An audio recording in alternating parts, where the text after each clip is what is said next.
Buenos días. Bueno, vamos a presentar ahora y a ver una conferencia del Congreso Nacional de Neurología que se realizó en El Salvador. Eh, eh, y pues es un congreso que está diseñado para no neurólogos. Este es un taller que se realizó con el doctor Fernando Cáceres. Es un colega que es director del Instituto de Ciencias Neurorestaurativas en Buenos Aires, Argentina. Es una conferencia muy útil. Sería una conferencia complementaria a la que vimos de enfermedad de Alzheimer, en la cual decíamos que los medicamentos tienen un papel limitado. Entonces, a algunos pacientes es útil, pero en otros pacientes, la mayoría de ellos, el tratamiento médico en este momento no está solidificado y no exento de efectos importantes adversos.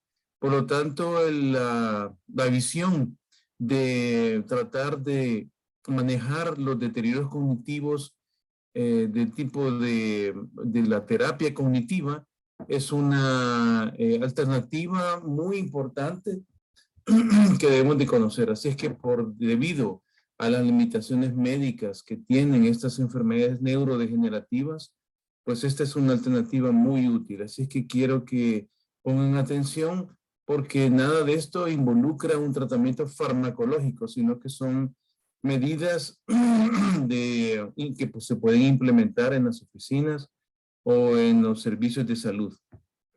Muy bien, sin más, vamos a comenzar.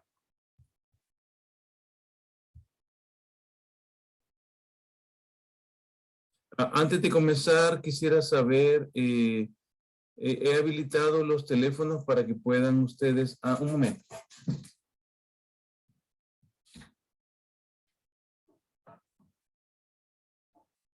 Sí, pero no tengo la llave. César. Mi hija no tiene llave.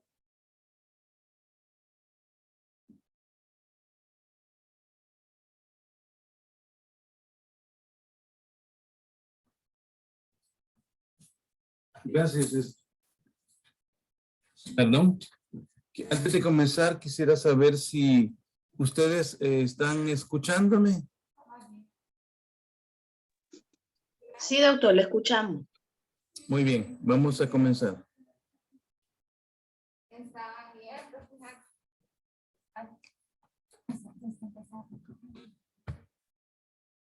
Las actividades de esta mañana del segundo congreso virtual, ¿verdad?, de neurología, el 10º Congreso Internacional de Neurología para no neurólogos y el 8º Simposio Internacional de Neurología, organizado por la Asociación de Ciencias Neurológicas de El Salvador. Formalmente el congreso iniciará por la tarde, pero pues esta es la primera actividad que vamos a tener como un aperitivo muy especial, ¿verdad?, por la calidad de lo que vamos a aprender ahora. Yo soy el doctor Ernesto Cornejo, soy expresidente de la Asociación de Ciencias Neurológicas de El Salvador, y pues siempre nuestra asociación se ha caracterizado por tratar de cubrir los vacíos que hay en ese país, no solo para nosotros los neurólogos, sino para todas las ciencias neurológicas en general, incluyendo las ciencias o los que no son médicos. También nos interesa que tengan conocimientos sobre lo más novedoso que estamos haciendo. Pues la pandemia nos ha traído un montón de retos, ¿verdad? Muchas de estas son secuelas derivadas de esta pandemia y otras enfermedades neurodegenerativas que se están convirtiendo en una verdadera pandemia en este siglo. Entonces tenemos que dar una alternativa. Parte de este esfuerzo es lo que vamos a tratar de empezar a fortalecer ahora. Vamos a tener esta actividad de precongreso de las 9 de la mañana a las 11:30. Tendremos un receso de 20 minutos a la mitad, que necesitarán los especialistas. Esos 20 minutos van a ser para una reunión rápida. Pedimos que traten de retornar a sus asientos lo que puedan en el receso, para no perder mucho la mañana. Tenemos el tiempo limitado. También tendremos una actividad interactiva con los conferencistas. Ellos nos han pedido tener mucha participación con ustedes. Va a haber una participación de casos clínicos interesantes, ¿verdad? Muy y vamos a necesitar que nos ayuden con la votación. Para eso ya tienen indicaciones. Les pedimos que se conecten los presenciales a través del código QR, ¿verdad? Para la proyección de su, para que puedan hacer la votación. Y pues eso nos va a permitir tener una dinámica más. Bueno, sin más preámbulo, pues ha sido un esfuerzo grande volver a reaprender nuevamente. Con la familia tenemos que irnos a poder lugar también, y así por hoy estamos puestos en modalidad híbrida, también ha sido un nuevo reto de nuevo aprendizaje, y esperemos que sea de su agrado. Bueno, para esta mañana vamos a tener la participación en nuestra actividad de taller del Congreso, donde vamos a tener un taller exclusivo presidencial, donde vamos a tener también la pasión Fernando Pérez. Él es el neurólogo egresado de la Facultad de Medicina de Buenos Aires. Es especialista en neurología. Hizo un fellow en neurología en Londres, Inglaterra. Pues tiene una especialidad en gestión política. Va a ser una verdadera colaborando a través del Instituto de Neurociencias y no están colaborando en esta actividad. Tiene muchos reconocimientos y muchos estudios que lo vamos a poder conectar a detalle. Ahora, María Laura Saladín, que es médica de neurología de Argentina también, trabaja en las ciencias corporativas. Ella es médica egresada de la Facultad de Buenos Aires y es especialista en neurología. Fue otorgado el título por el Ministerio de Salud de la Nación. Pues ellos nos van a hablar ahora mucho de lo que es la neurorehabilitación y pues es algo novedoso en el país. Esperamos que pues gocen de estos conocimientos, los aprovechen y participen con ellos. Y sin más, pues dejamos a los doctores, que es un honor tenerlos en participación con nosotros, y esperamos en un futuro próximo poderlos tener presencialmente para seguir fortaleciendo estas actividades. Bueno, sin más, empezamos la actividad. Gracias. ¿Qué tal? ¿Cómo les va? Buenos días allá. Gracias a los que se levantaron tan temprano. Acá estamos al mediodía con la doctora Laura Saladino. Buenos días, muchas gracias por la invitación. Queremos agradecerles a las autoridades del Congreso, a los amigos de El Salvador por la invitación y es la segunda vez en mi caso que participo de estos eventos y para mí es un placer enorme estar con todos ustedes. Tenemos una larga mañana para participar, para compartir. Vamos a estar esta doble participación. Empiezo yo, uno va a estar sentado acá, otro va a estar sentado allá, pero los dos vamos a interactuar con todos ustedes a lo largo de todo el taller. Como la palabra taller lo dice, el taller, a diferencia de una conferencia, es un poco más descontracturado y es un poco más interactivo, o bastante más interactivo. Y eso es lo que queremos con la doctora Saladino, de poder tener la posibilidad de que ustedes participen. Para eso hemos puesto, como ustedes saben, dos instancias. Una que es la de votación, con múltiples opciones que ustedes tienen que marcar, que queremos, por favor, que participen, porque para nosotros es muy importante. Y otra es la clásica levantada de mano y abrir y hacer una pregunta. Sobre todo, creo eso se va a dar más en la segunda parte, después del receso, cuando la doctora maneje los casos clínicos. Eso me parece que va a ser importante.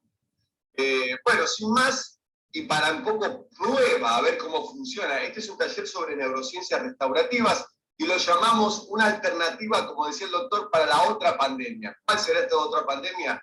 Y las secuelas de enfermedades neurológicas que nos ha dejado toda esta pandemia de coronavirus.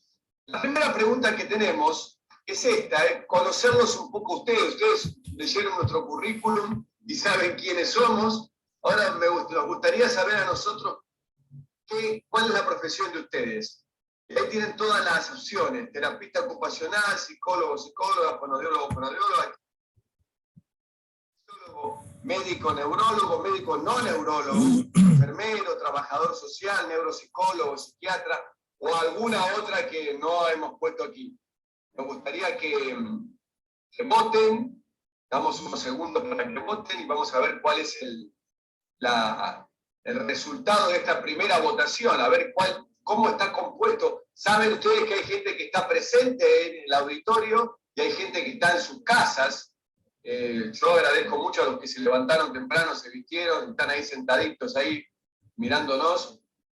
No es porque no agradezca a los otros. Por Pero... supuesto, no menos importante la participación de la casa. Claro, pero estar en casa está más cómodo, digamos. Están sentados en su casa. Nosotros estamos en nuestra oficina. Esto es INERE. Esto es la oficina mía en INERE, Instituto de Neurociencia Restaurativa de Buenos Aires.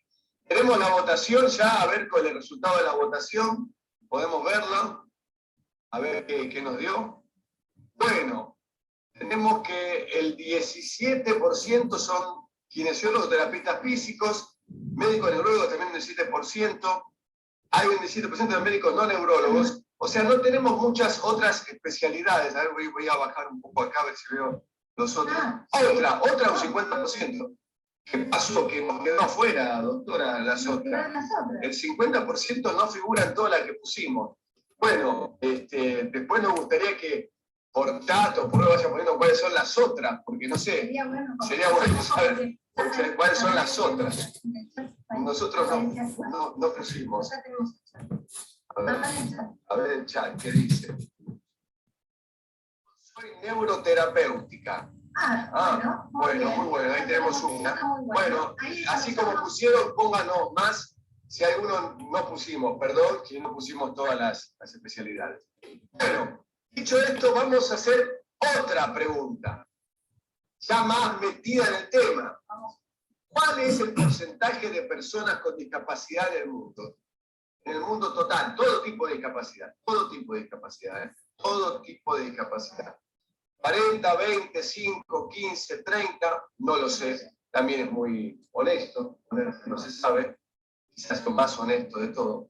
Esto para empezar a ubicarnos cómo estamos hoy, ¿no? Hoy 2022.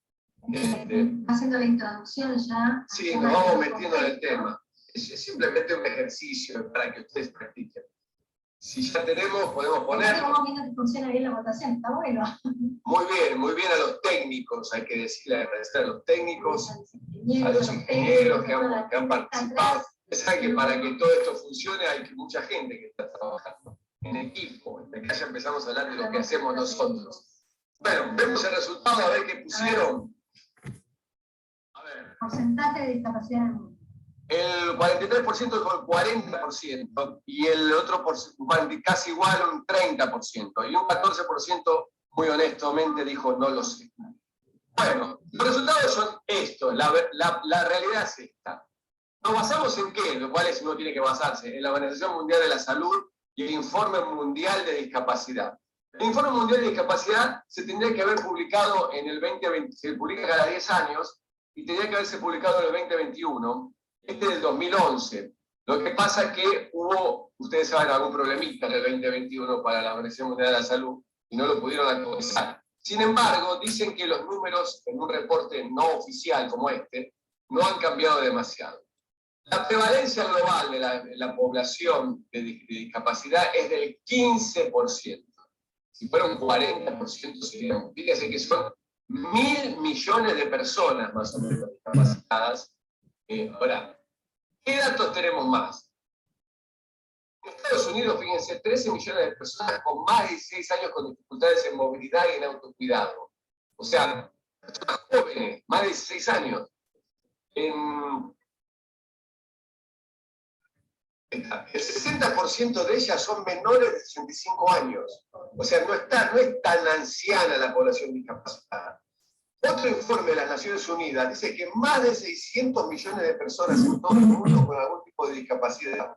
Y más del 80% de ellas viven en países del tercer mundo. O sea, acá hay un primer link, discapacidad con pobreza. Y eso es algo que seguramente siempre dura la discapacidad, pero con la pobreza se llevan mal. Problema. ¿Cómo estamos en el siglo XXI? En el siglo XXI tenemos un avance tecnológico importante en las ciencias médicas, que estamos todos contentos con eso. Se ha disminuido la mortalidad comparado con otros siglos. Se prolongó la expectativa de vida, pero eso trajo como correlato el aumento de la población anciana y el aumento de la prevalencia de pacientes con discapacidad crónica y progresiva. Eso es la consecuencia negativa de esta cosa positiva del aumento de la tecnología.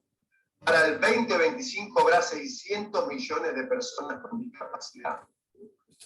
Ahora bien, ¿cuál es la principal causa de esa discapacidad? Y bueno, es lo que estamos hablando. La discapacidad neurológica, incluimos a veces la psiquiátrica o conductual, que están bastante sobreimpuestas una con la otra. Un incremento de enfermedades crónicas de diversos grados de secuelas discapacitantes en población de edad avanzada y las enfermedades neurológicas y psiquiátricas constituyen las causas más frecuentes de mortalidad en la sociedad occidental.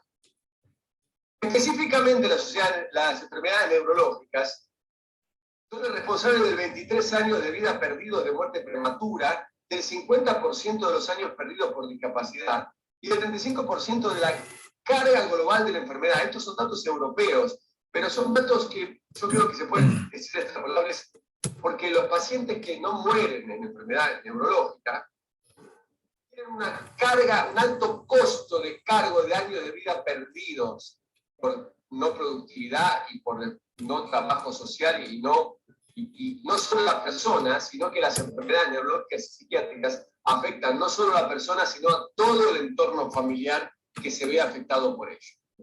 Y acá viene la pregunta 3 para el equipo técnico. La pregunta 3 dice, dentro de las enfermedades neurológicas, ¿cuáles son las que ustedes consideran más responsables de discapacidad? ¿Cuáles son las que, por prevalencia de la enfermedad, son las que mayor cantidad de discapacitados provocan?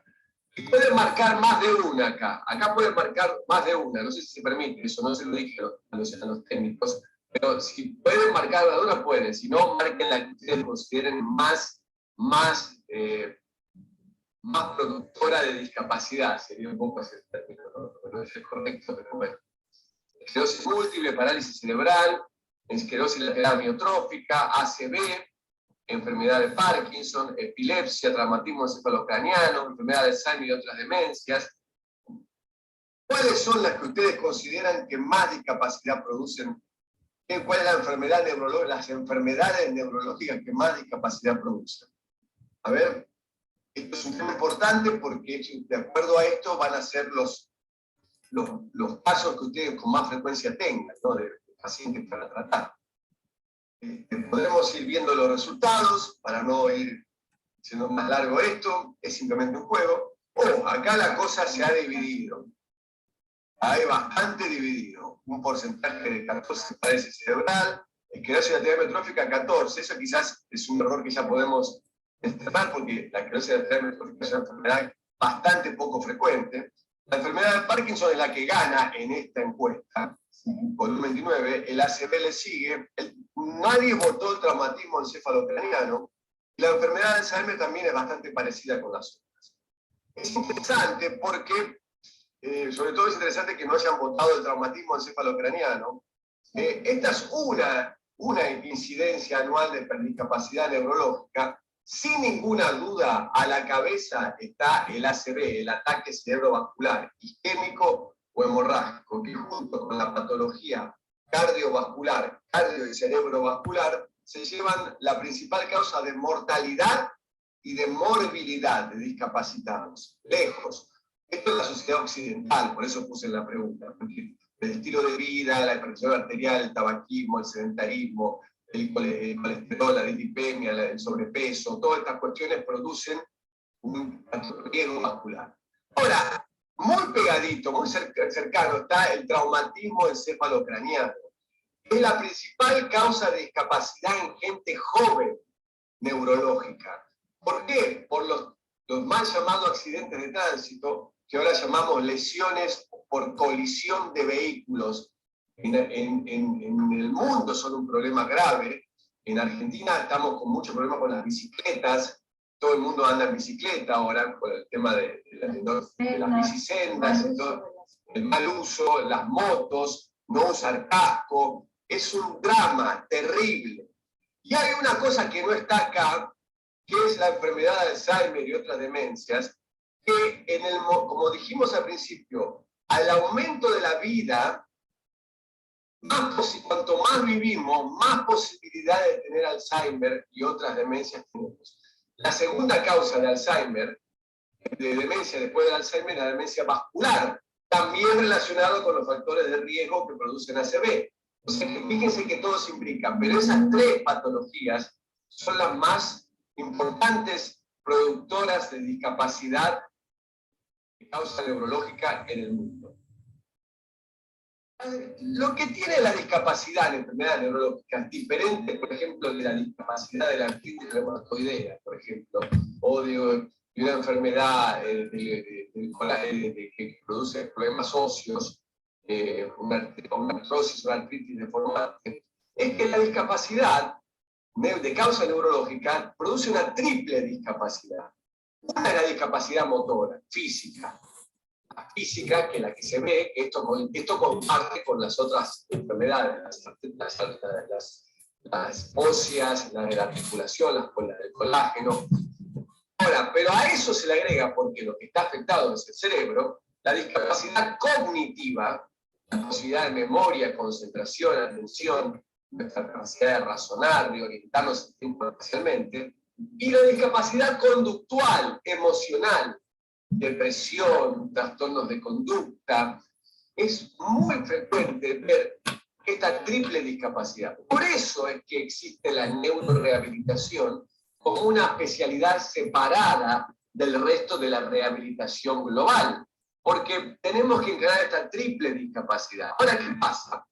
Generalmente en nuestro medio y en muchos países, la rehabilitación, la discapacidad física, es la que ocupa la principal importancia y todo se aboca y todo se dirige y todos nuestros esfuerzos de todo el equipo de rehabilitación trata de disminuir la discapacidad física. En el auditorio hay un alto porcentaje de kinesiólogos, terapeutas físicos, que son los que se encargan de la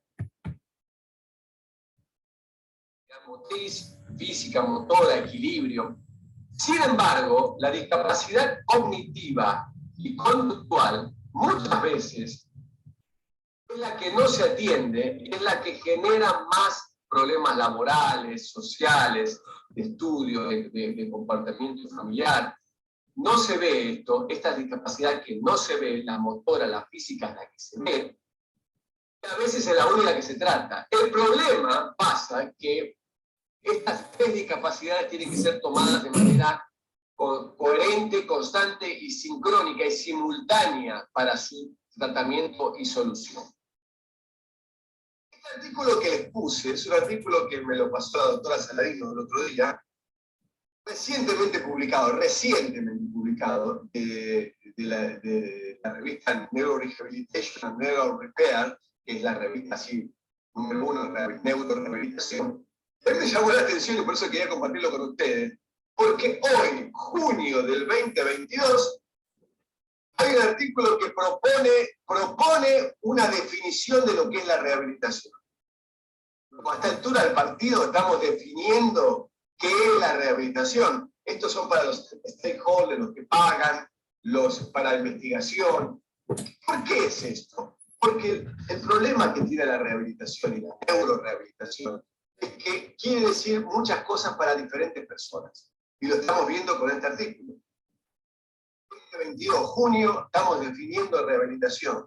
Porque la rehabilitación es un proceso que una persona puede decir, ¿está haciendo usted rehabilitación? Sí, estoy haciendo rehabilitación ese paciente. Y le está haciendo masajes en la espalda. Eso para la persona es rehabilitación. O está recibiendo onda corta o electroestimulación, y eso para la persona es rehabilitación. Y lo que es peor a veces para el médico. Entonces es un tema complicado. La rehabilitación, de una manera, hay miles de definiciones, pero es un proceso individualizado, educativo, de aprendizaje. ¿A qué apunta? Si esta es la línea de funcionalidad física, social, cognitiva de una persona, pasa algo y de repente esa persona pierde o se ve alterada esa determinada función. Y ahí viene todo un equipo con estrategias físicas, cognitivas, fármacos, tecnología, para adaptar, sustituir y tratar de compensar lo que nosotros podemos hacer para tratar de volver otra vez a recuperar, a subir la cuesta, tratando de recuperar esa función. A veces se logra, a veces no se logra, y a veces se logra y después hay que mantenerlo para que se mantenga ese logro que se tuvo. La rehabilitación es un proceso educativo, personalizado, de solución de problemas, práctico. Si no es práctico no sirve, no es una cosa que dice mejorar la calidad de vida, pero ¿la calidad de vida en qué? Es un proceso educativo y depende de que la persona que está afectada participe. En las enfermedades neurológicas hay alteraciones cognitivas, hay alteraciones conductuales y hay alteraciones afectivo-emocionales, lo dijimos anteriormente. Por eso es muy difícil a veces hacer la rehabilitación, porque requiere una intervención específica, requiere que la persona que trabaje, el kinesiólogo, el terapista físico, el terapista ocupacional que trabaje con ese paciente, tenga que tener una estrategia especial para llegar a que esa persona aprenda, porque no es lo mismo rehabilitar una fractura de cadera que un paciente que tiene un trastorno, una enfermedad de Parkinson con deterioro cognitivo. La neurorehabilitación tiene un pilar, un sustrato, no es un pilar, sino un cimiento, un basamento. Se basa en un principio fundamental que cambió la historia de lo que hacemos rehabilitación, que es el concepto de neuroplasticidad. El concepto de que el cerebro es el órgano plástico, no es un órgano rígido, es un órgano cambiante, con posibilidad de cambiar. Y esto es importante porque la antigua visión, es decir, una roca inamovible, el cerebro solo cambiaba masivamente, se decía, durante el desarrollo del neonato, cuando nacemos, y en la infancia temprana. También se decía que el cerebro adulto como un órgano estático, fijo, invariable, se lesiona el cerebro, ya está, no hay nada que hacer. Eso, no soy tan viejo, tengo 60 años, sin embargo, cuando yo estudiaba se decía esto a veces. La neuroglía, todo lo que no son las neuronas, eran como una estructura inactiva y eran solo un sostén, el cemento neuronal. Hoy se sabe que la neuroglía tiene un factor clave, sobre todo la microglía, para la remielinización, los astrocitos, una funcionalidad impresionante. Y se decía que la incapacidad del tejido nervioso de regenerarse, se decía, te lesionas el hígado, se recupera totalmente todo, pero te lesionas el cerebro, no hay forma de recuperar. Bueno, todo esto ha cambiado, todo esto no hace tanto, ¿no? Si bien Ramón y Cajal lo decía hace muchos años, en la década del 90 es como que explota todo el tema de la neuroplasticidad. Y tenemos una pregunta, la pregunta 4, hablando justo de neuroplasticidad. ¿Cuál de las siguientes afirmaciones es la correcta? Quiero que me aparezca la ventanita de la pregunta 4, así me quedo tranquilo que están haciendo la votación. Ahí está. La neuroplasticidad, dice la 1, no está presente en el cerebro de una persona anciana. Tiene que marcar la correcta, ¿eh? La correcta. Una sola hay que marcar. La neuroplasticidad es un fenómeno biológico que aparece solamente cuando se produce un daño o lesión del sistema nervioso. La neuroplasticidad siempre determina una mejoría, de la función. La neuroplasticidad no se ve influenciada por el uso de fármacos. Ninguna de las anteriores es correcta o todas las anteriores son correctas. Yo cuando estudiaba y me ponían esas opciones, todas son correctas o ninguna es correcta, me ponía muy nervioso. No me gustaba para nada. Pero bueno. Empezábamos a transpirar. Y esto es un examen, pero cuando están haciendo un examen y les ponen esas opciones, O sea, este es un juego que hacemos con la doctora para tratar de buscarle la vuelta participativa. La neuroplasticidad es importante que la conozcamos porque es el principio que rige la diferencia entre neurorehabilitación y una rehabilitación de una fractura. No es lo mismo, el hueso se vuelve a formar rápidamente, se forma el callo óseo y ya está. El cerebro no es así. Tenemos que enseñarle a que otra parte del cerebro aprenda la función. Yo siempre explico como que las neuronas que están alrededor son muy solidarias, muy buenas, y empiezan a ayudar a las que se dañaron para cumplir la función que no pueden, ¿no? Es como una cuestión solidaria, la neuroplasticidad. La solidaridad neuronal, habla la doctora Saladín. Bueno, vamos a ver la respuesta, a ver qué votaron. Tenemos bastante tiempo, vamos a ver qué votaron. Bueno, un porcentaje del 14 dijo no está presente la persona anciana. Los que votaron eso son jóvenes, seguramente. Porque a medida que uno se va acercando a la ancianidad, no le gusta eso. Bueno, cada vez más. La que más salió votada, la neuroplasticidad siempre determina una mejoría en la función, y un 14% puso ninguna de las anteriores es correcta. ¿Qué es la opción correcta? Porque ninguna de estas afirmaciones es correcta. Y vamos a ir una por una desglosándola. Gracias y los técnicos por la votación. Cierro acá y seguimos. La neuroplasticidad. La neuroplasticidad es un proceso continuo a través del que el cerebro interactúa con el mundo exterior. Y ocurre siempre. La neuroplasticidad ocurre siempre. Acá está. La neuroplasticidad, fíjense, está trabajando el cerebro y están todos trabajando, los obreros trabajando para eso. Es un fenómeno biológico natural, no aparece solo ante una cuestión de un daño neurológico. O sea, por eso esa pregunta era falsa. Aparece solo cuando hay un daño. No, está en todo momento. En este momento ustedes, esperemos que sea así, si no están dormidos, están teniendo neuroplasticidad en su momento porque están incorporando datos. Entonces, la otra parte que hablaba de los años. Tanto la neuroplasticidad como la angiogénesis, la producción de vasos, como la neurogénesis, va creciendo a medida que vamos aumentando, tiene un pico a los 23 y después empieza a bajar. ¿Pero eso qué significa? ¿Que no hay neuroplasticidad en la ancianidad? Hay varios, puse algunos artículos acá, pero cada vez más hay artículos que hablan que en etapas de ancianos, más de 70 años, hay fenómenos de neuroplasticidad y hay fenómenos de neurogénesis. Por eso que se decía antes, hay que usar el cerebro hasta... Me acuerdo que mi abuela decía, no, yo ya estoy grande para estudiar. Eso no existe más. La persona siempre tiene que aprender cosas nuevas, porque el cerebro sigue siendo plástico. Lo que le decimos a nuestros pacientes, el cerebro aprende a hacer y aprende a no hacer. O sea, ojo, si no hacemos y no recibimos estímulos, el cerebro no tiene neuroplasticidad. El otro punto es que había un punto que fue el que más se votó, que se decía que la neuroplasticidad siempre resulta en la mejoría de una función. Eso no es cierto, porque la que produce la mejoría de la función es la neuroplasticidad adaptativa, que tiene como resultado la mejoría de la recuperación de la función. Pero hay una neuroplasticidad mala, siguiendo el ejemplo, que no es solidaria. La doctora dice que es solidaria, bueno, hay neuronas que no son tan solidarias y que producen una mala adaptación. ¿Y eso qué se ve?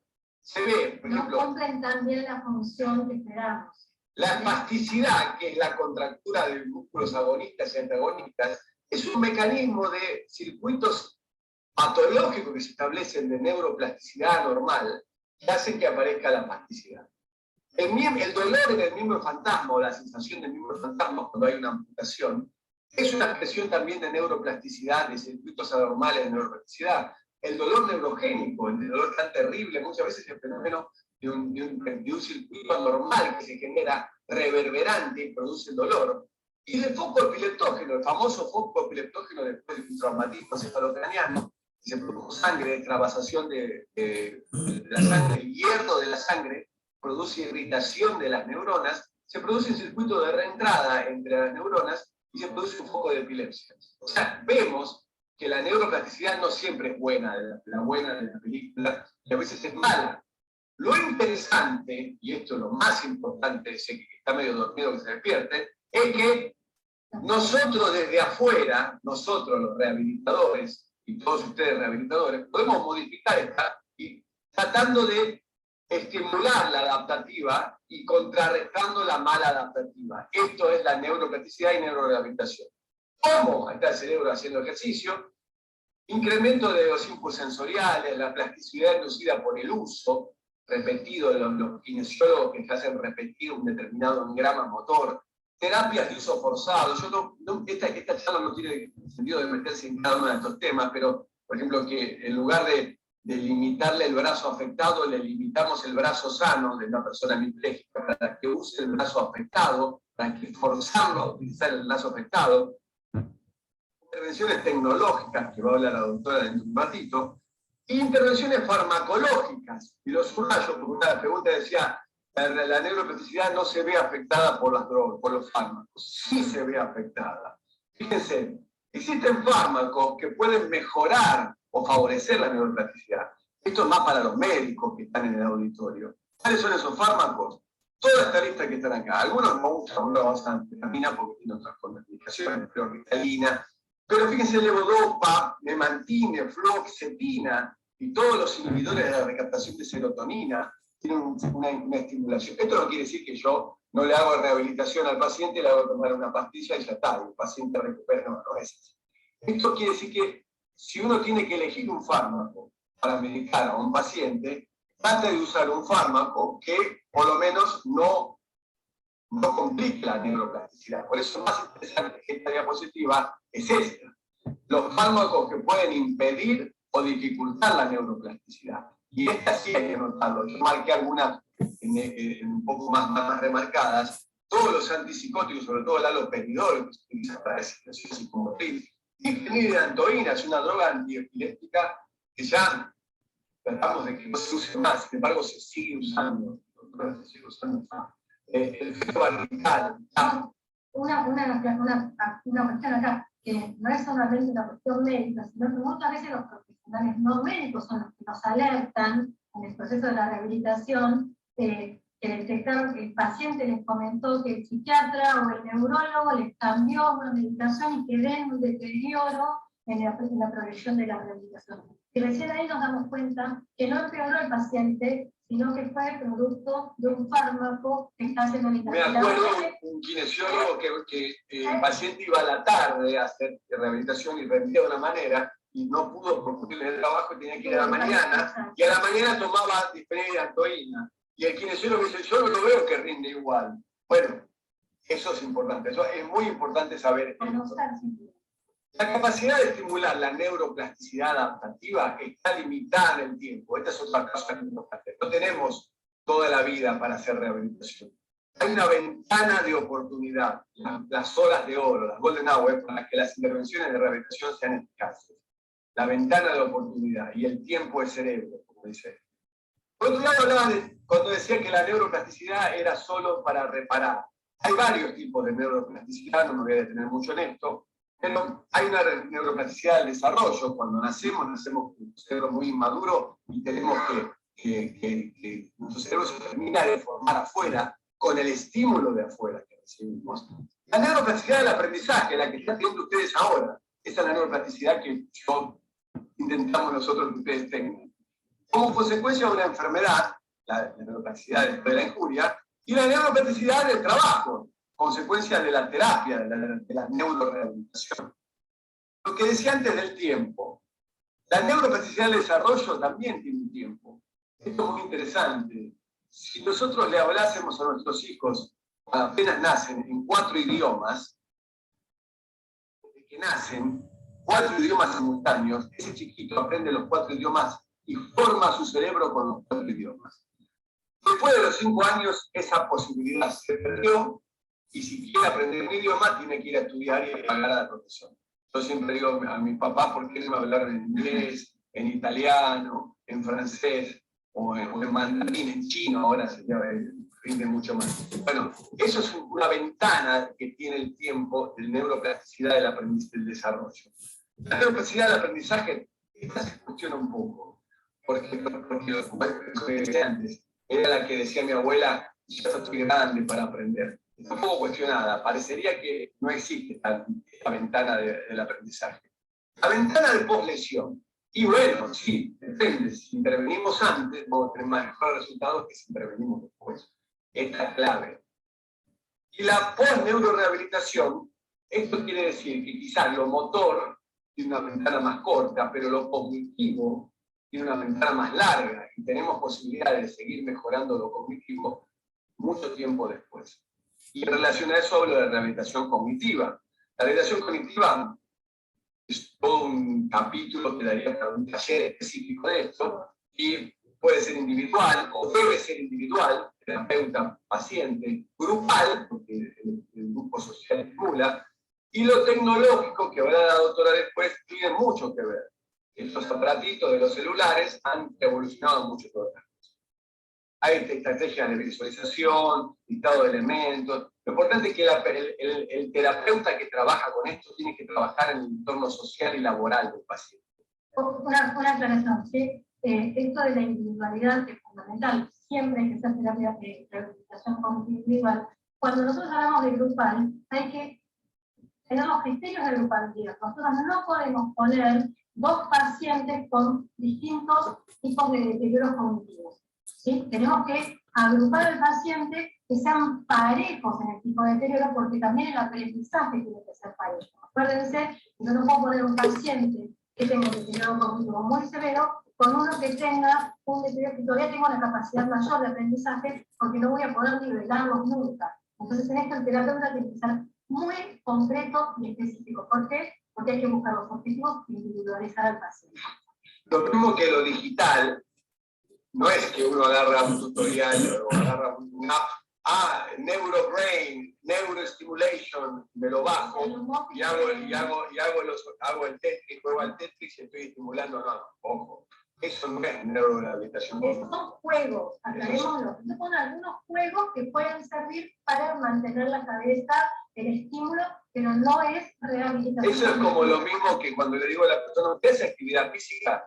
Sí, y yo camino todo el día, voy de la cocina, bueno, eso es actividad física, eso es el desplazamiento de la casa. O usted sale a caminar, sí, sí, hago las compras, voy a caminar cuando hago las compras. Tampoco, eso no es actividad física. Hay otros conceptos de actividad física, eso no para más. Seguimos. Estamos más de la mitad de la charla. Hay 5 puntos claves para una adecuada neurorehabilitación. Lo resumimos en estos 5 puntos que vamos a tocar cada uno de ellos. El primero de ellos es que el abordaje es transdisciplinario. ¿Qué diferencia? Está mal escrito, disciplinario, falta una S. Transdisciplinario. ¿Qué significa eso? ¿Qué diferencia entre interdisciplinario y transdisciplinario? Que los distintos profesionales que forman el equipo, los límites entre una profesional y otro están un poco desdibujados porque todos trabajan y todos conocen de todo. La clave es que sean recursos humanos capacitados. Esto es un punto clave, por eso es el primero. El segundo es que tiene que haber un adecuado y validado sistema de medición del resultado y reporte de resultado. Los que no hacen rehabilitación y mandan a un paciente a rehabilitación tienen que recibir el informe adecuado. A mí no me gusta, me pasaba muchas veces cuando le mandaba a un kinesiólogo, ¿cómo está Carlos, mi paciente? Anda bien, anda bárbaro, la verdad, muy bien, ¿eh? Eso no es un informe de rehabilitación, tiene que haber una cosa objetiva, con escalas que midan, no solo para el médico que lo mandó, para el propio paciente, sino también para el sistema pagador, el que está pagando un tratamiento y pide una renovación. ¿Renovación por qué? ¿Qué objetivos va a trabajar? ¿Cómo mejoró este punto? ¿Cómo empezó y cómo se fue? Para eso hay que medir. El otro tema clave es el uso de la tecnología. Hoy por hoy la tecnología se ha incorporado a la rehabilitación. Áreas, robótica, realidad virtual, terapias de información y comunicación, que son los TICs, la telerehabilitación, de eso vamos a hablar también. Incorporar, hoy el punto clave pasa por incorporar la estrategia de rehabilitación al manejo agudo. Si dijimos que en las dos principales patologías que producen discapacidad son el ACV, el traumatismo craniano, 2 patologías agudas de Waller, unidades de cuidados intensivos. Dijimos que la neuroplasticidad tiene una ventana de tiempo. La rehabilitación debe empezar lo más pronto posible. Lo ideal sería que empiece en el momento que se está haciendo el tratamiento agudo. Bueno, eso no ocurre. Y eso hacia eso tenemos que, vamos a hablar después. Y lo último, y lo más un tema de salud pública, a nivel de políticas de salud, si hay algún político ahí de Salvador mirando esto, como se lo ocurre después, hay que adaptar un sistema integrado de neurorehabilitación en todo el país, en toda la región, donde haya unidades de complejidad creciente o decreciente. Vamos a ver punto por punto todas estas cuestiones. Pero el equipo sabe, si las rueditas que van a ver muchas veces en nuestras charlas y siempre vemos nuestras charlas, en el medio que está el paciente, rodeando al paciente que está en un poco. Y esa clave, la rehabilitación, decimos nosotros, es una, a diferencia de otras intervenciones terapéuticas, requiere la voluntad de la persona. Si la persona no pone su voluntad, esto puede ser el mejor equipo del planeta, pero si todo el equipo tiene tiempo de el 50%. Y el otro 50% lo tiene el paciente por su parte. Si el paciente no colabora, el equipo pone el estímulo y el paciente pone la motivación. Nosotros siempre lo comparamos con el ejemplo de un bote con 2 remos. ¿Sí?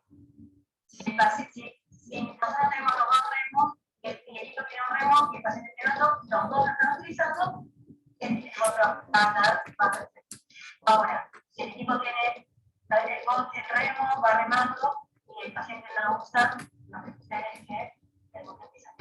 La doctora da metáfora poética, como ha visto, así que ella da el toque poético. No, pero es fundamental. Lo veremos, es fundamental porque la rehabilitación es un proceso educativo. Si ustedes lo becan a un curso en Harvard y están mirando por la ventana o están mirando, chateando por la ventana, ya es Harvard, pero no aprendió nada. Por más que tenga delante de uno el principal profesor. Lo importante es esto, que el paciente sepa. Si ustedes no te lo dicen, o sea, si nosotros como equipo no le decimos al paciente, vos sos el protagonista, vos te tenés que involucrar, entonces no lo va a hacer.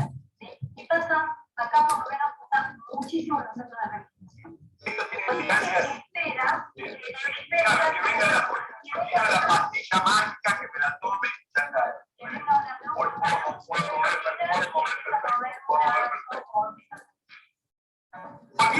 los recursos humanos, el punto clave, si no tenemos equipo, porque vi que no hay muchos profesionales, como ustedes saben, ese 50% que era, porque necesitamos todos estos profesionales, todos son necesarios. Cada uno maneja una parte de la llave. Y si no lo tenemos que informarnos.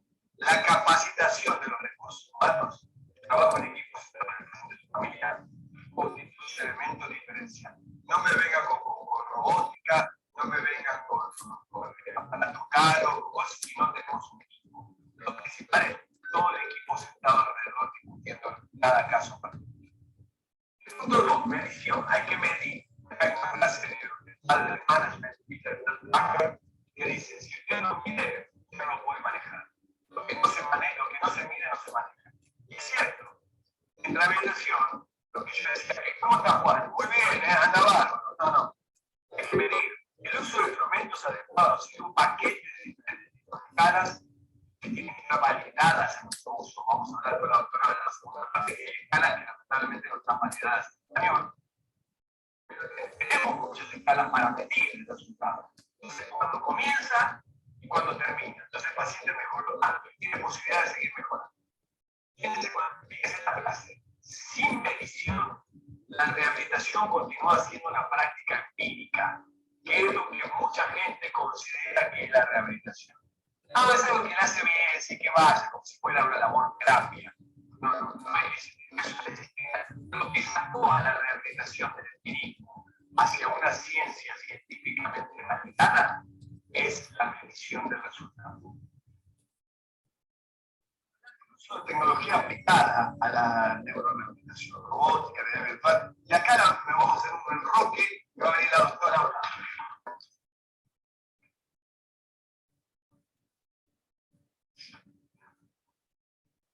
Bueno, esto es sumamente importante, pero lo que quiero aclarar es que hay que hacer, como dice la diapo, es el uso adecuado, ¿sí? La rehabilitación, el resto se usa, pero siempre como un complemento. ¿Perdón? Necesito...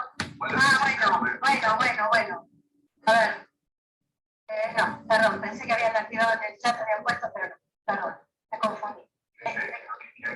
Quiero bajar esto. Ahí, no te acuerdo. Bueno, perdón, pero quería ver si habían puesto un poquito... Sí, quería ver si habían puesto las otras profesiones. Bueno, entonces, a ver. Ahí está. Bueno, tenemos que tener en cuenta entonces que todo lo que es tecnología, la inclusión siempre es una herramienta más dentro del abordaje multidimensional en la rehabilitación y que tiene que estar siempre controlada por este equipo interdisciplinario o transdisciplinario especializado, ¿sí? No puede ser considerado, como decía recién el doctor, abrimos un programa, fíjense la cantidad de aplicaciones que contamos hoy de rehabilitación o de tecnologías, entonces no podemos utilizarla como un tutorial de YouTube que abrimos y vemos, tenemos una aplicación, la voy a utilizar, porque realmente eso no está supervisado por un profesional. Y no es lo mismo para cada persona lo que tiene que hacer, porque no tenemos la medición específica del trabajo que tenemos que hacer. Las tecnologías de información y comunicación son cada vez más útiles y claramente en la pandemia se comenzaron a utilizar más. Lo que tenemos que tener en cuenta con respecto también a la tecnología y a la robótica es considerar siempre el costo de esta intervención, costo-beneficio, costo-efectividad, pero también el costo-utilidad.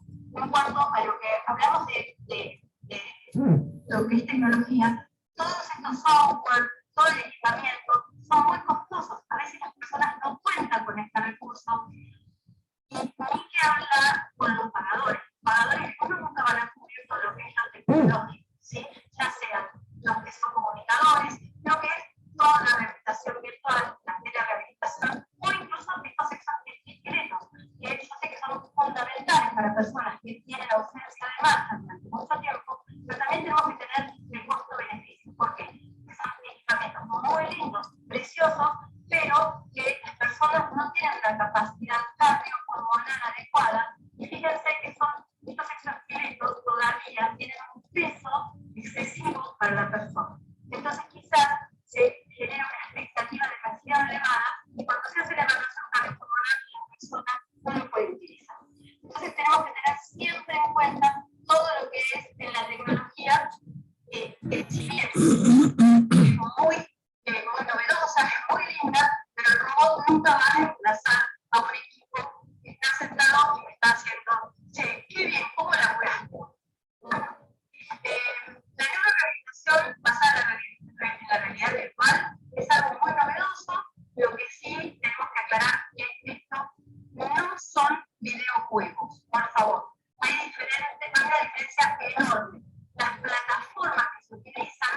No sirve para nada la transmisión.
Sí, audio, no.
Hola amigos, vamos a terminar acá. No sé si voy a permitir que puedan activar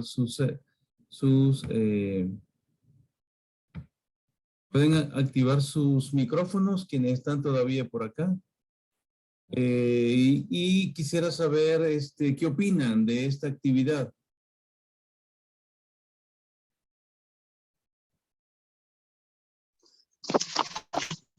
Yo la veo bien interesante, doctor. Lo que pasa es que hubo interferencia. Sí, hay un momento de interferencia. Yo voy a tratar de postearla en el YouTube nuevamente.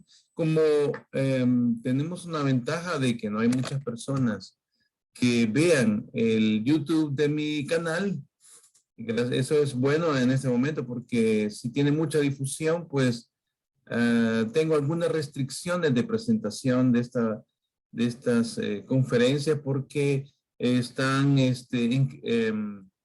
derechos de autor, ¿verdad? Entonces, pero al no tener mucha difusión y no tiene muchos likes, puede ser vista por cualquiera de los que estamos ahora acá. Y podría dejarla un tiempo, una semana, algo así, y después retirarla, porque al tener muchas likes que no debe, quizás cuando lo vean, le voy a pedir que no le pongan likes, porque si le ponen muchos likes, esto se propaga y pues puede acceder a personas susceptibles que podrían estar un poco incómodas porque esto se está presentando en YouTube de manera libre, pero realmente alguna parte de la conferencia, especialmente cuando habla la doctora Saladino, no se entiende muy bien, porque la voz de ella es bien suave. Entonces, Fernando es más claro para hablar y entonces, y además es bien concreto también. Así que si están de acuerdo, pues vamos a dejar la siguiente sesión que es de casos clínicos. Como les dije, especialmente para Alzheimer no existe un tratamiento tan efectivo en este momento. Ya dijimos que la droga, pues aunque hay medicamentos modificadores de enfermedad, pues realmente no producen un efecto neto. Todavía está en avance, digamos, se ve una luz al final de un túnel largo, pero no está disponible realmente de manera clara, práctica para nosotros. La medicación pues tiene sus deterioros, sus objetivos, pero también tiene sus grandes limitaciones. Pero como decía el doctor Cáceres, no sé si se fijaron, que el cerebro puede ser plástico para mejorar y tener adaptaciones positivas, pero también puede tener adaptaciones negativas para no hacer algo. El cerebro, especialmente a partir de cierta edad, posiblemente sea de ahí por los 30 años, se va adaptando para las cosas que no va a hacer. Y entonces, pues, de por ahí está relacionado, se creen varios colegas en el mundo piensan que la atrofia que se mira en las resonancias magnéticas son adaptaciones de cosas que el cerebro ya observó en el individuo que ya no va a hacer. Y como decía la autora Saladino, se han empatronado, o sea, han hecho patrones patológicos inhibitorios de muy pocas cosas que va a hacer, que ya no se va a mover, que ya no va a hacer ejercicio, que ya no va a hacer cálculos matemáticos, que ya no va a estar haciendo cosas que requieren rendimiento de alto nivel cognitivo, ya no va a estar aprendiendo, ya no tiene que hacer examen, ya se jubiló especialmente. Y esas son las maladaptaciones de la jubilación. En fin, que pues que hay mucho todavía comentarios que se deben de aplicar y que creo que la siguiente sesión va a ser útil. No sé si tienen algún comentario respecto a lo que hemos visto. Sí, doctor, solo darle las gracias, muy buena conferencia realmente, pero con sus interferencias, pero lo que alcanzamos a agarrar es de que hay una neuroplasticidad del cerebro que puede servir para beneficio o que lo puede interferir si no se pone en uso el cerebro, y que en base a esa neuroplasticidad existen la terapia de neurorehabilitación, que es algo bien importante, porque antes se creía que el cerebro no se regeneraba. Incluso cuando yo estudiaba, yo me acuerdo de un caso de una niña que tuvo un accidente de tránsito, que perdió parte de la masa encefálica porque quedó expuesta toda la masa en la calle, pero la muchachita estuvo meses en el hospital y realmente la niña se recuperó con rehabilitación, que no era la mejor rehabilitación que había antes, y ya no digamos ahora, es un elemento muy esperanzador para las personas que padecen de discapacidades, ¿verdad? Y que se ha avanzado mucho, y me parece muy bueno, doctora, darle las gracias porque estuvo excelente, a pesar de las interferencias. Sí, yo diría que haciendo un pequeño resumen de todo lo que hemos oído, diría que cosas que han cambiado en 2022 con respecto a este tema es, en primer lugar, que no se hace rehabilitación neurológica en un paciente que le hacen masaje, ¿verdad? Una persona que dice, yo voy a rehabilitación y tiene un deterioro cognitivo o tiene una secuela de un infarto y solo va a que le masajeen los músculos, esa persona no está haciendo nada de neurorehabilitación.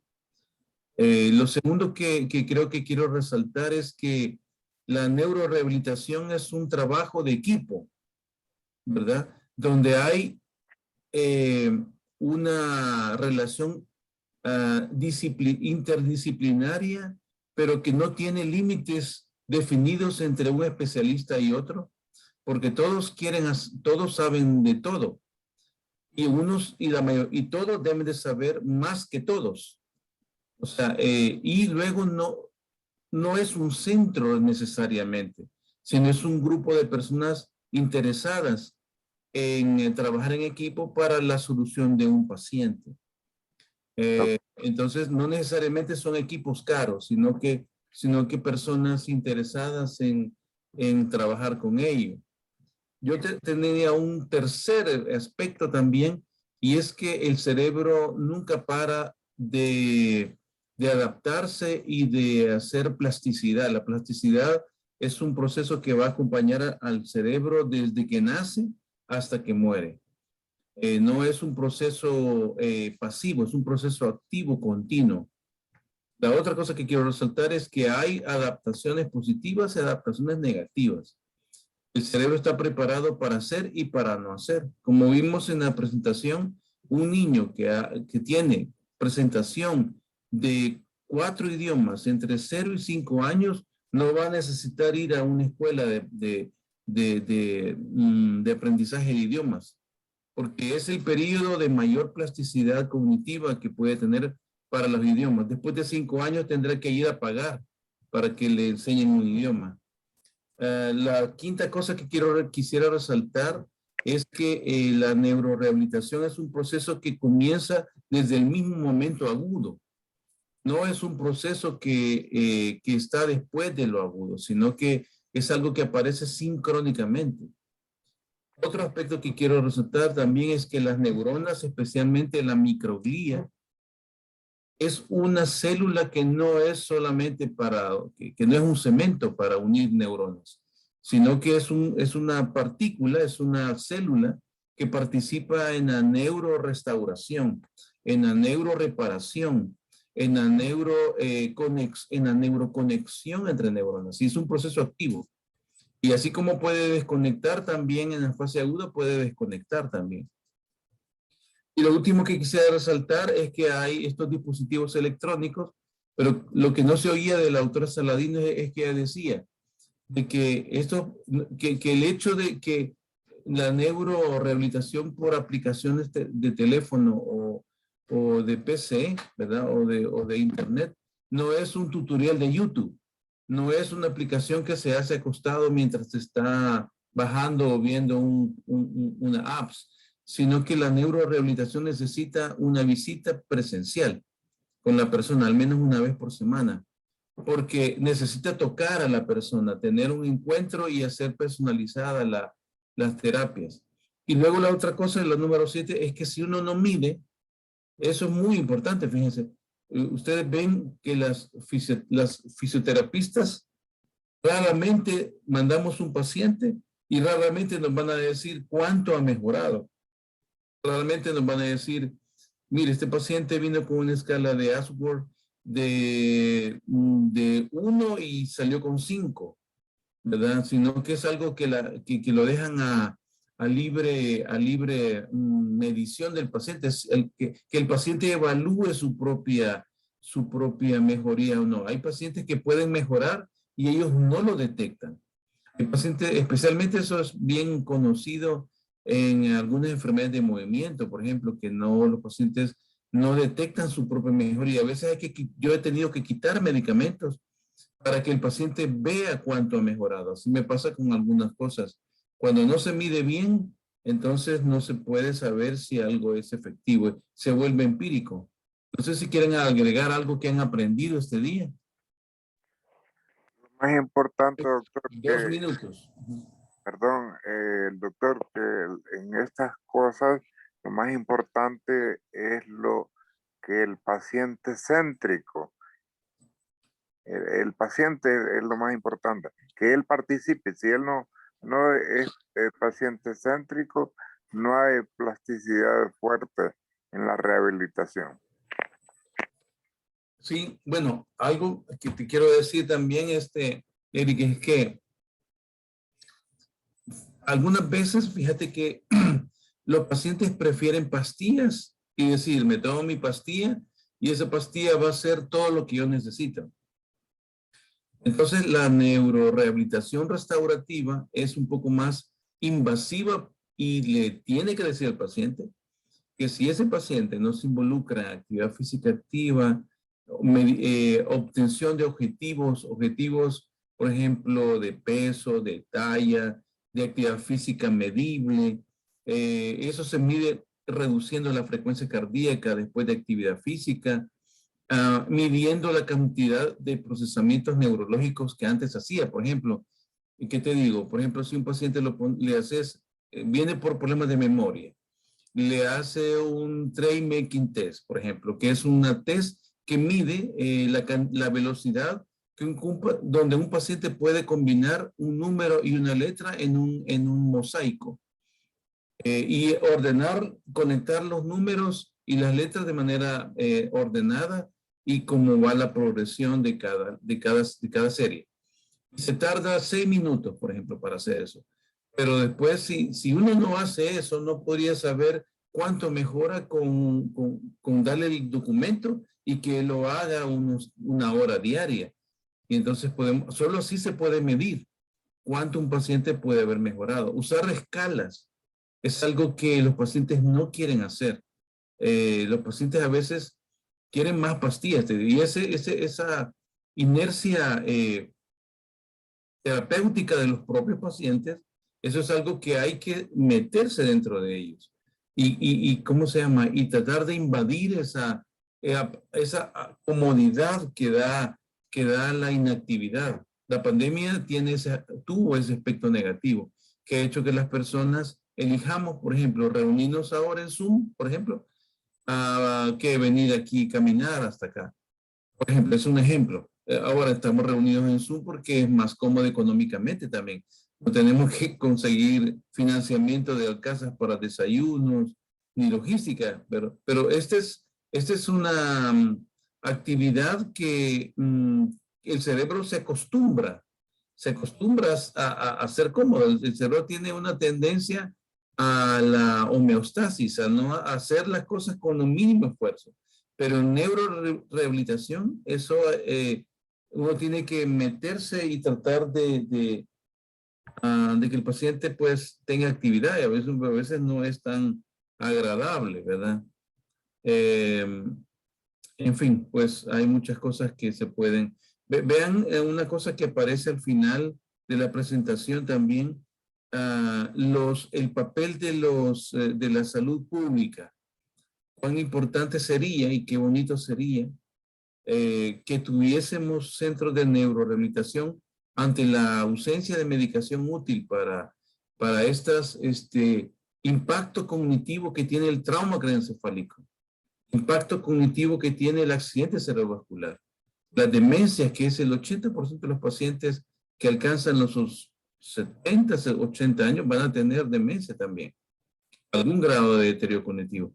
Qué bonito sería que Salud Pública y las autoridades pudiesen conocer cosas como estas y hacer un centro de 3 niveles, uno comunitario, otro de intermedio y otro de alta complejidad.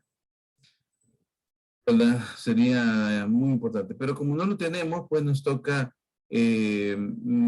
hacer nuestros propios equipos, buscar un terapeuta físico, respiratorio y un psicólogo, y con ellos pues ir haciendo equipo.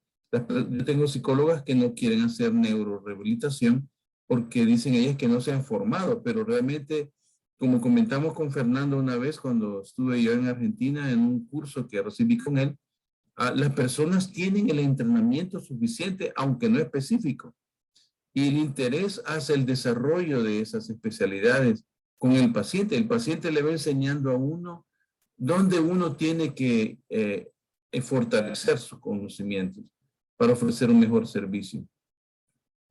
Bueno, colegas, llegamos a las 8:38, ¿verdad? Si no hay más observaciones, opiniones, está el abierto. No sé si pueden abrir sus teléfonos, si quieren decir algo, pero agradezco la atención. No sé si quieren decir una palabra final, alguien quiere comentar algo que puedas. Pero lo que sí es que pues seguiremos, ¿verdad? Entiendo que están de acuerdo en seguir con los casos clínicos para el siguiente sábado. Entiendo que sí. Muchas gracias, excelente ponencia, realmente voy a un poco de interferencias, pero se entendía con la táctica. Sí, es cierto, y lo que vamos a hacer es que voy a poner un parlante extra, porque todo se está captando a través del sonido que emite la computadora. Entonces, como es muy débil, y especialmente los casos clínicos que vienen son de la doctora Saladino, entonces ella habla muy suave, y lo que voy a hacer es que traten de, bueno, no sé si quisieran ustedes volver a revisar algunas partes de la conferencia una vez esté en YouTube. Esta idea de pasar a YouTube, no sé si les parece, ¿verdad? Por lo menos por unas 2 semanas o algo así. Esto pues les podría complementar lo que no oyeron. Yo lo he oído bien porque pues se escucha bien directamente. Voy a agregar un dispositivo adicional de auditivo, una bocina, cerca del parlante de la computadora para que se pueda escuchar. Doctor, gracias por el ajuste que usted nos ha dado después de la conferencia, porque nos ha servido para entender lo que tal vez no escuchamos bien. Y sí, yo voy a escuchar en YouTube esto para ver los conocimientos que no entendí, pues. Muchas gracias. Muy bien, entonces voy a proceder, especialmente a lo que me acaba de decir Elisa Montesino, voy a proceder a postearlo en YouTube, ¿verdad? No lo puedo dejar permanente, lo voy a dejar unas 2 semanas y después lo voy a tener que bajar, ¿verdad? Así que sin más, pues les agradezco. Nos vemos el próximo sábado a las 7 de la mañana.